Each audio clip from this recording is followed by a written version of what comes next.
शांतिपुर गांव के एक घर में नीति नाम की लड़की रहती थी। उस घर में उसके अलावा उसके माता पिता रहते थे। एक दिन उनके घर में एक बिन बुला मेहमान आ गया। कौन था वह मेहमान, चलिए आगे कहानी में बताते हैं। नीति बहुत ही शांत स्वभाव की थी। एक दिन वह बैठे हुए प्रार्थना कर रही थी कि उसने देखा कि एक छोटा, फुर्तीला, चंचल और बहुत ही चालाक चूहा दरवाजे से अंदर घुसा और छलांगे लगाता हुआ बिस्तर पर चढ़ गया।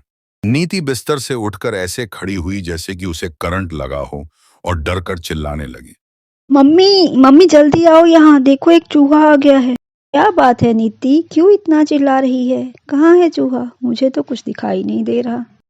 अरे मम्मी यहीं था, वह बिस्तर पर भी चढ़ गया था। मेरी आवाज सुनते ही वह डरकर भाग गया, शायद कहीं छुप गया है। अरे बेटा, तू तो ऐसे चिल्लाई जैसे कोई शेर देख लिया हो।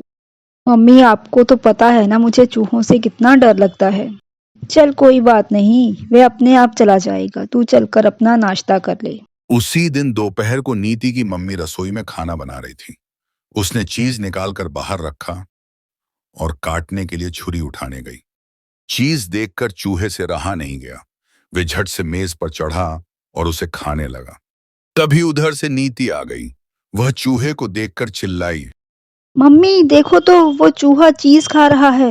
हे भगवान, अब मैं क्या करूं, इस चूहे ने तो नाक में दम कर दिया है। मम्मी ये चूहा इतना शैतान क्यों है? सारा दिन शैतानियां करता रहता है। अगले दिन नीति सो रही थी। जब वह सोकर सुबह उठी तो उसने उठते ही चिल्लाना शुरू कर दिया। क्या हुआ नीति, इतने सुबह सुबह क्यों चिल्ला रही है? ये देखो चूहा मेरी चप्पल खा गया। अरे भगवान, ये चूहा तो कुछ भी नहीं छोड़ता, अब मैं इसका क्या करूं? शाम को नीति और उसकी सहेली रीमा साथ बैठकर अपनी अपनी गुड़िया के साथ खेल रही थी। तभी अचानक चूहा आया और उनके बीच में कूद गया। दोनों चिल्लाकर उठी और भागने लगी। बचाओ मम्मी बचाओ, ये चूहा फिर से आ गया। ये तो हमें खेलने भी नहीं देता। अगले दिन दोपहर को स्कूल से आने के बाद नीति खाना खाने बैठी। वह टेबल पर बैठकर खाना खाने ही वाली थी कि चूहे ने ऐसी छलांग लगाई और उसकी प्लेट में आ गिरा। घबराकर नीति उठी और रसोई से बाहर भाग गई। मम्मी अब तो मैं चैन से खाना भी नहीं खा सकती हूँ। इस चूहे ने तो मेरे खाने पर भी अपनी नजर टिकाई हुई है। मेरे खाने की प्लेट में आकर घुस गया। अब तो हद ही हो गई है, इसका तो कुछ इलाज करना ही पड़ेगा। शाम को सीता बाहर बैठी कुछ सोच रही थी कि उसकी पड़ोसन आई और बोली, क्या हुआ सीता, किस सोच में डूबी हुई है? अरे कुछ नहीं, तेरे घर में चूहे मारने की दवा है क्या? हमारे घर में एक चूहा घुस आया है। उसने तो नाक में दम कर दिया है। कोई भी खाने की चीज नहीं छोड़ता और बाकी चीजें भी रोज कुतर देता है। सीता, क्या तुम नहीं जानती, चूहे को मूषक कहते हैं। ये गणेश जी का वाहन होता है। इन्हें मारना नहीं चाहिए। तो क्या करूं मैं, वो तो बहुत नुकसान करता है। हर रोज कुछ ना कुछ कुतर देता है। शायद वो भूखा होता होगा। भूख लगने की वजह से वह ऐसा करता है। हर चीज में मुंह मारता है। तुम ऐसा करो, सुबह दोपहर शाम उसे अलग से खाना देना शुरू कर दो। फिर देखना वह एकदम शांत हो जाएगा और किसी भी चीज का नुकसान नहीं करेगा। अच्छा ठीक है, अब ऐसा ही करके देख लेती हूँ।